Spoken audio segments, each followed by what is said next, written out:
आज हम शुरू करने वाले हैं टेंस। देखिए, टेंस 3 प्रकार के होते हैं। पहला होता है प्रेजेंट, दूसरा होता है पास्ट और तीसरा होता है फ्यूचर। ठीक है ना। यदि आपको टेंस नहीं आते हैं तो बड़ी समस्या है कि आप इंग्लिश में कैसे आगे बढ़ पाएंगे। तो सबसे पहले हम लोग टेंस की बात कर रहे हैं। तो टेंस समझिए, tense present tense, past tense और फ्यूचर टेंस।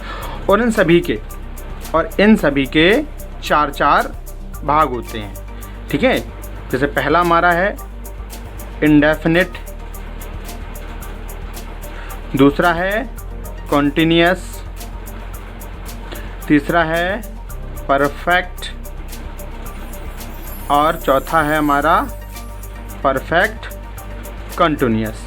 प्रेजेंट के ये 4 होंगे, पास्ट के भी ये 4 होंगे और फ्यूचर के भी ये 4 होंगे। तो टोटल हमारे 12 टेंस होंगे। ठीक है ना। बात आई समझ में।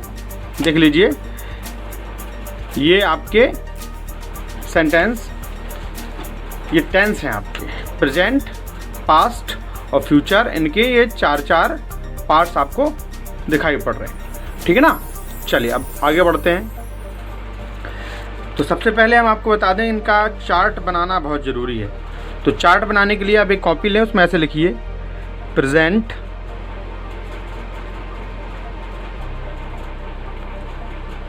यहाँ लिखिए पास्ट, उसके बाद आप लिखिए फ्यूचर। आप लोग कॉपी में ये ज़रूर बना लें ताकि आपको कोई दिक्कत ना हो। ये हो गया टेंस के नेम। ठीक है ना। हाँ, तो प्रेजेंट के सबसे पहले आप नाम लिख लो। Present indefinite, present continuous, present perfect, present perfect continuous. इसी प्रकार पास्ट का भी होगा इंडेफिनिट, कंटिन्यूअस, परफेक्ट, है ना बेटा, परफेक्ट कंटिन्यूअस। फ्यूचर का भी लिख लो आप, इंडेफिनिट, कंटिन्यूअस, परफेक्ट और फ्यूचर परफेक्ट कंटिन्यूअस। अब जैसे चार्ट बनाने में आप लोग भूल जाते हैं, तो चार्ट्स जो बनाने का मैं नियम बता रहा हूँ वो ज़रा याद रखिएगा। ये तो हो गए आपके टेंस के टाइप। ठीक है। ये टेंस के नेम हो गए आपके। यहाँ आपकी लिखेंगे हम लोग रिकॉग। ठीक है, पहचान लिख देंगे। यहाँ आएगी हेल्पिंग वर्ब और यहाँ आएगी वर्ब। तो चार्ट बनाना सीखिए। सबसे पहले प्रेजेंट इंडेफिनिट और पास्ट इंडेफिनिट और फ्यूचर इंडेफिनिट। बहुत से लोग यहाँ से शुरू करते हैं, लेकिन मैं शुरू करता हूँ कंटिन्यूअस से। तो सबसे पहले हम लोग हेल्पिंग वर्ब लिखना सीखेंगे कि कैसे इसको बनाया जाए। तो कंटिन्यूअस जहाँ जहाँ लिखा है, एक ये लिखा है, एक यहाँ लिखा है, एक यहाँ लिखा है, एक यहाँ लिखा है, एक यहाँ लिखा है और एक यहाँ लिखा हुआ है। तो ये 6 कंटिन्यूअस है ना टोटल। तो इन सभी के सामने इनकी पहचान आपको लिखने के लिए लिखना है रहा। यहाँ भी आप लिख दो रहा। पास्ट कंटिन्यूअस के सामने आप लिखिए रहा। पास्ट परफेक्ट कंटिन्यूअस, जहाँ जहाँ कंटिन्यूअस दिख रहा है पहले उसकी पहचान बनाने के लिए हम लोग यहाँ लिख देंगे रहा रहा रहा, और ये भी हमने रहा लिख दिया। प्रेजेंट में होता है तो है लिख दो बेटा दोनों जगह। पास्ट में लिख दो था। ठीक है। फ्यूचर में लिख दो होगा, है ना। यहाँ ऐसे आप लिख दीजिए। अब ये दोनों एक जैसे होगा, ये दोनों एक जैसे हो गए तो एक जैसे तो होंगे नहीं। तो अब जितने भी परफेक्ट होंगे, परफेक्ट कंटिन्यूअस, तो उसमें समय जोड़ दो। यहाँ भी समय जोड़ दो, यहाँ भी समय जोड़ दो, यहाँ भी टाइम लिख दो। समय मतलब सुबह से शाम से, जैसे सुबह से नहा रहा है, सुबह से जा रहा है, सुबह से शाम से, ऐसा ये आएगा यहाँ पे। तो ये हमारे कंटिन्यूअस जितने भी थे 6, उन 6 का आपका रिकॉग्नाइजेशन मतलब पहचान तैयार हो गई है। अब बात कर लेते हैं परफेक्ट की। परफेक्ट जितने हैं तो 1, 2 और 3 परफेक्ट है ना। तो 3 परफेक्ट में हम लोग यहाँ लिखेंगे उसके सामने चुका। यहाँ भी आप लिखिए चुका और यहाँ भी आप लिख दीजिए चुका। ठीक है ना। यहाँ लिख दीजिए प्रेजेंट में आ जाएगा चुका है, पास्ट में हो जाएगा चुका था और फ्यूचर में क्या हो जाएगा चुका होगा। इसके अलावा और भी है, जैसे प्रेजेंट परफेक्ट में चुका है के अलावा आया है, गया है, खाया है, पिया है, लिया है। इसी प्रकार इसमें भी आपका आता है पास्ट परफेक्ट में मेरे घर आने से पहले वह खाना खा चुका था या खाना उसने खा लिया था, ऐसी भी इसमें आता है, ठीक है ना। उसके बाद आता है ये, तो अब ये हो गए इतने आपके, ठीक है। अब हम बात कर लेते हैं इंडेफिनेट की। देखिए केवल इंडेफिनेट बचे हैं, इसकी पहचान अभी नहीं लिखी गई, तो तीनों की पहचान आप देख लीजिए।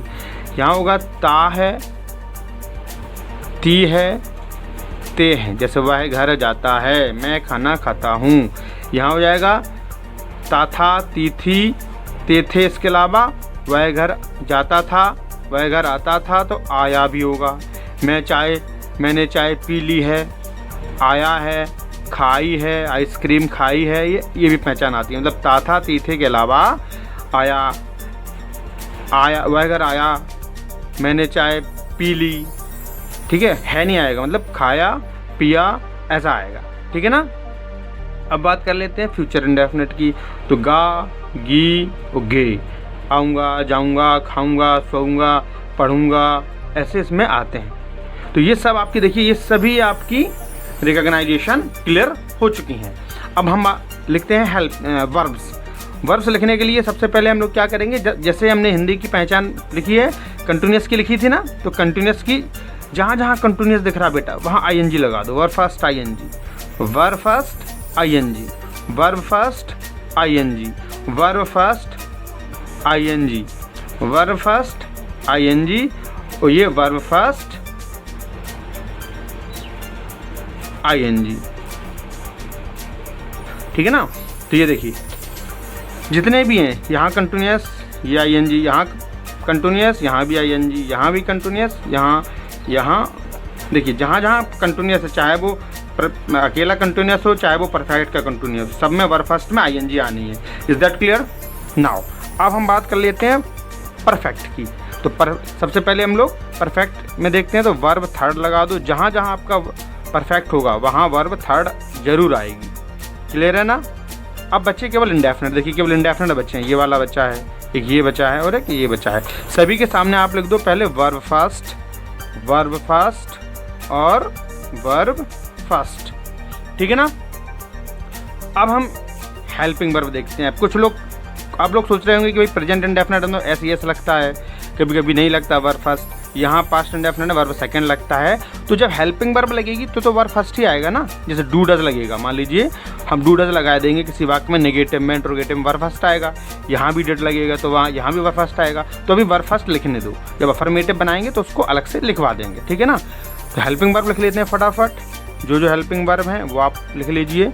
प्रेजेंट इंडेफिनेट में डू डज, प्रेजेंट कॉन्टिन्यूअस में is am are, present perfect में हैज़ हैव, और प्रेजेंट परफेक्ट कंटिन्यूअस में हैज़ बीन और हैव बीन। अब आते हैं पास्ट इंडेफिनेट में, इसमें डिड आएगा। तो डिड जब लगेगी तो यहाँ वर्ब फर्स्ट लगेगा, डिड नहीं लगती तो वर्ब सेकंड, इसलिए सभी में वर्ब फर्स्ट लिख दिया है ना। कंटिन्यूअस में आते हैं तो वॉज वर, परफेक्ट में देखते हैं तो हैड, और यहाँ आएगी आपकी पास्ट परफेक्ट कंटिन्यूअस में हैड बीन, ठीक है ना। अब करते हैं फ्यूचर इंडेफिनेट में। फ्यूचर इंडेफिनेट में विल या शैल का यूज़ होता है बेटा, आईवी के साथ शैल, बाकी सबके साथ विल। कभी कभी उसको हम लोग आईवी के साथ विल भी लगा देंगे, वो नियम भी आपको बताया जाएगा। हम बात करते हैं फ्यूचर कंटिन्यूअस। तो विल और शैल जो भी लगा दो उसमें बी जरूर आएगा, विल बी और शैल बी। क्लियर है ना, विल बी और शैल बी। इसी प्रकार इसमें विल लगा दो, शैल लगा दो और हैव बीन आएगा। Will have been, shall have been, ये मैंने पब्लिक लिखा है, मतलब विल या शैल में से कोई एक, फिर हैव बीन। इसी प्रकार इसका बनेगा बेटा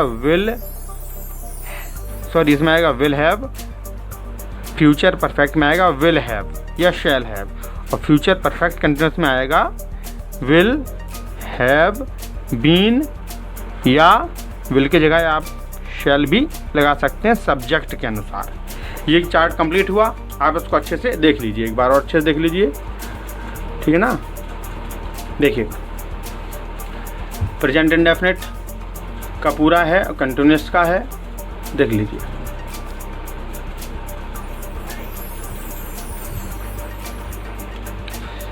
चलिए अब बात करते हैं सब्जेक्ट्स की। देखिए सब्जेक्ट्स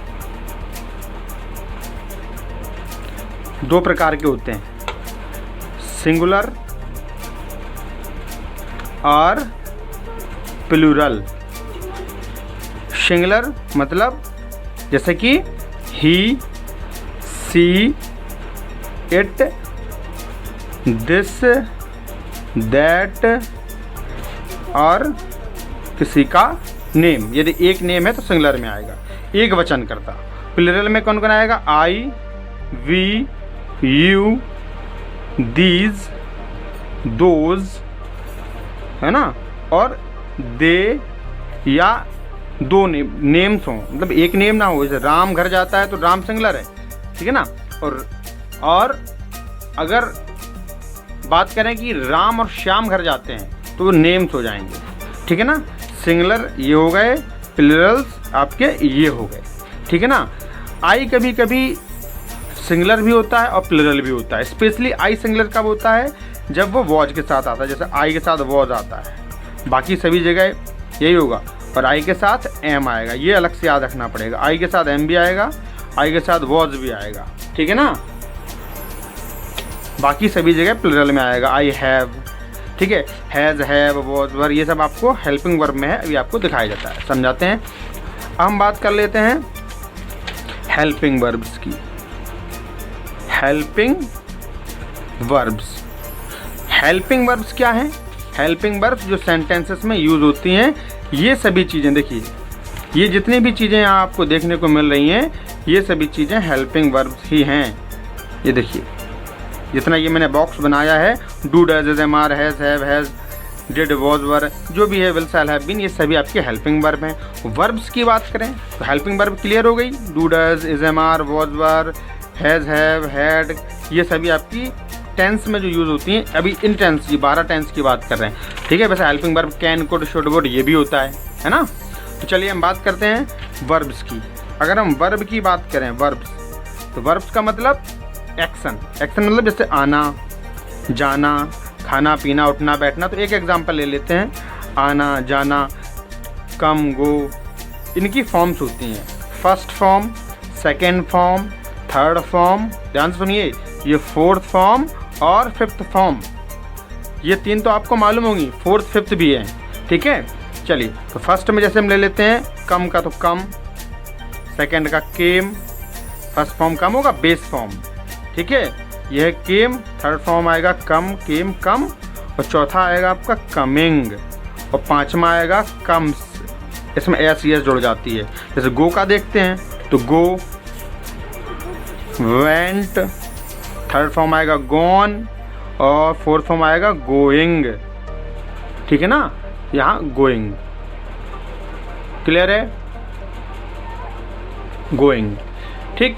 और आखिरी है गोज, ये ईएस लगी है इसमें आईएनजी लगी है। ये फर्स्ट, सेकेंड, थर्ड, फोर्थ और फिफ्थ फॉर्म, बेसिकली ये 3 बोली जाती हैं, लेकिन ये फोर्थ फिफ्थ भी है, ठीक है, आईएनजी फॉर्म और एसईएस फॉर्म, ठीक है ना बेटा। हर एक सेंटेंस में जो भी आपका टेंस है, तो जो भी प्रेजेंट टेंस है, पास्ट टेंस है, प्रेजेंट इंडेफिनिट है, जो भी है, सभी में अलग अलग हेल्पिंग वर्ब आएंगी और अलग अलग वर्ब आएंगी, ठीक है ना। अब हम डिटेल स्टडी करेंगे, वो अगली वीडियो में आपको बताया जाएगा, ठीक है ना।